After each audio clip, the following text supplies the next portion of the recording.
Alright guys, so I was tasked with coming up with a video to kind of simplify the draw process.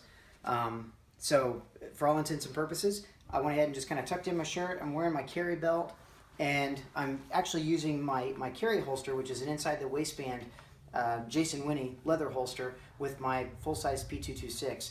So I just figured I'd move it to just basically a strong side 3 o'clock, well for a right-handed guy, it'd be a 9 o'clock for a left-handed guy, position on the holster. And we'll just go through just some of the simplified points of what the points of contact are for the draw process. So and my draw process is pretty simple. It's both hands move with each other. I don't move one hand independently of the other. So you'll never see me draw the gun by raising my strong hand to the gun and having this hand just either like not moving or unsupported or not having a point of contact or a point of reference. So I want those hands to move together. So as my strong hand comes to the gun, the support hand comes to the body and it contacts the body so as not to be floating around and have the opportunity to get into an opportunity where you're sweeping yourself with the gun. So I want to make contact with my body. A lot of guys will talk about bringing their hand way up high, like to their sternum, or slapping the belly, things like that. I do like to make a prevalent point to actually use my support hand to contact the body, but I don't necessarily need to slap it, and I won't make it over here or right in the center. I like to bring it as close to the gun as possible so that when I get the gun broke from the holster and rotate it as I start that presentation towards the target, I can then easily and simply make contact with the support hand, get the proper index point underneath the trigger guard, get the gun rotated out, extend, and press the trigger. So, and then the most efficient means of being able to make that draw stroke as efficient as possible with the least amount of flared elbows or dropped shoulders or kind of a bounce or a twist or anything like that is to simply have the gun extended onto the target and then just bring the gun from your full presentation from the line of sight to the target or to the holster. So as we saw, the gun doesn't break out of the holster and then rotate up and almost like an L shape. That's inefficient. That's a wasted motion. So it's actually easier and less wasted motion and more efficient once the gun is broke from the holster to just bring the gun straight from the holster to the target. And then again, just reversing that process.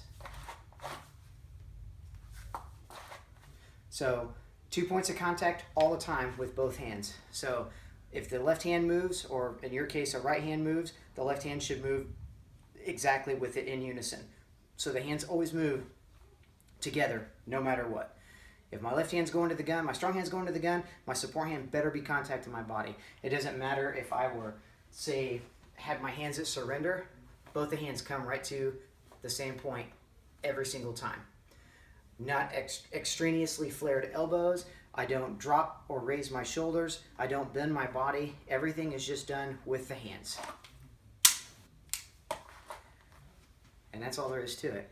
So as we do that, again, of course, I'm not clearing a cover garment or anything like that, so my hands don't have to do any other work other than just to get to the gun, pull the gun out of the holster, present the gun, press the trigger. So again, to find that most efficient range of motion is just to have the gun presented and then just pull it right back to the target, or right back to the holster rather. So as we continue this, I'll get into appendix carry, as well as maybe getting on my competition belt and kind of showing you a little bit of the differences there as well.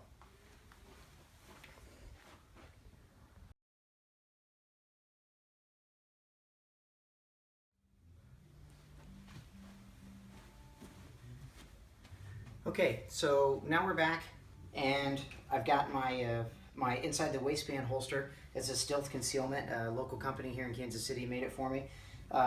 But it's an appendix carry with a Springfield XDS 9mm. It's kind of my favorite little summer carry or appendix carry gun. But anyhow, I left my shirt tucked in for all intents and purposes of the video just to be able to show you again what those points of contact are. So as my strong hand again comes up to the gun, you'll notice my thumb always stays flagged, and that allows me to be able to get a purchase on the gun without having to dig in or use what some people I think call it like a monkey grip, but being able to grip the gun with their thumb in like so versus just being able to grab the gun with their fingers and keeping the extended trigger finger and keeping the thumb flagged, which just allows simplification of being able to get your support hand onto the gun and then get the gun extended and ready. So the same thing, both points of contact. So I'm going to, again, both hands move in unison together. No extraneous motion with the shoulders. I'm not turtling. I'm not bringing my head down to the gun. I'm always going to bring the sights of the gun to my eyes. Never bring your eyes to the sights. Always bring the sights to your eyes. You'll actually shoot more relaxed and comfortable that way, which means that you'll be able to actually put more accurate hits on target versus doing the shrugging the shoulders way up and dropping the head down in between. That allows you, that actually causes your eyes to actually look out of the top part of the focal plane instead of being nice and centered. It's the same thing as trying to do something with, your eyes are a muscle. It's the same thing as trying to do something when you're completely tensed. It's really hard versus just staying relaxed and allowing your arms or your body to move like they should. So again, 2 points of contact all the time. Strong hand to the gun, support hand to the body, extend to the body. Once the gun is broke free of the holster, now everything from here is the same as if I were drawing from, again, a strong side holster or a 7 o'clock or 4 o'clock position holster. Once the gun is broke free of the holster, from here on out, where I make that point of contact and that index point on my support hand underneath the trigger guard, everything else is exactly the same. So if I were to untuck my shirt, and now I have a cover garment that's covering the gun at Appendix, or even if it was at, say, right at a strong side at a 3 o'clock or a 9 o'clock position, the very first thing to do is to have the hands ready to come up at the same time. But I'm going to use my support hand to grasp firmly on the shirt, bring the shirt up, and clear it nice and high of the gun at the same time that my strong hand is contacting the gun itself. So as these two come in together, that's what I've got right there.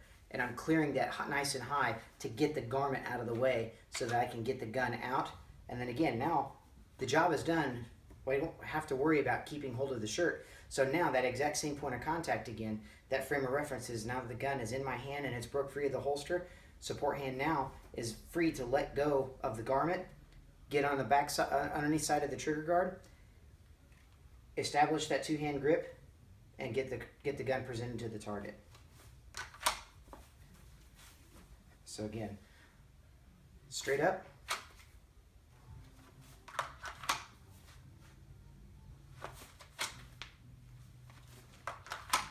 just like so.